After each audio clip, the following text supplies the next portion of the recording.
where I think AI is going to play a lot is how to make you more efficient, how to make the internal recruiters more efficient. But it's hard because TA and recruiting internally sits under HR, and I don't think it should, because HR has really become much more of preventative maintenance so companies don't get sued, whereas TA is really sales. So just like I talk about my sales team being more efficient, I see recruiters being more efficient.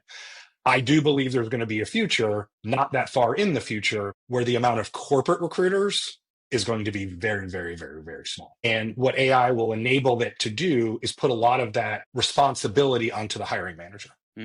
Because what internal recruiters have become are just services for a hiring manager, right? And I'm not belittling it, it just is. But if a hiring manager can say, I have an opening now, I have an opening in 2 months, click a button, 5 people who are perfect fits show up on their calendar for an interview tomorrow, why do you need a recruiter? Now, when that gap happens, I think your business and everybody else who's an outside recruiter is going to go through the roof, because you're going to have hiring managers go, I don't have time for this. I'm happy to go pay 20%.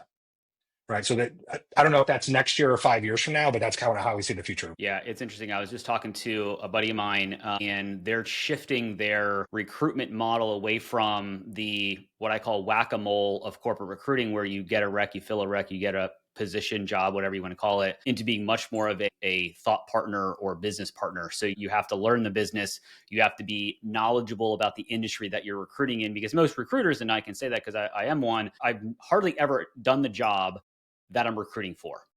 Correct. Right. And so you have to be inquisitive enough to sit down and research whatever you're going to be recruiting for, so that you have at least enough knowledge to be dangerous. You don't have to be an expert, but you have to know enough. But they're taking it another level. And I think it makes sense for a corporate recruitment organization to say, no, you need to know what's going on in the industry. Who are the top 1-2 players that we compete with, and who are the best salespeople, marketing people. And then they're outsourcing a lot of the blocking and tackling, the sourcing, the screening, all that fun stuff, and Agreed. allowing the talent partners to be much more business partners and being more strategic versus tactical and just whack-a-mole, essentially, which I think is kind of interesting.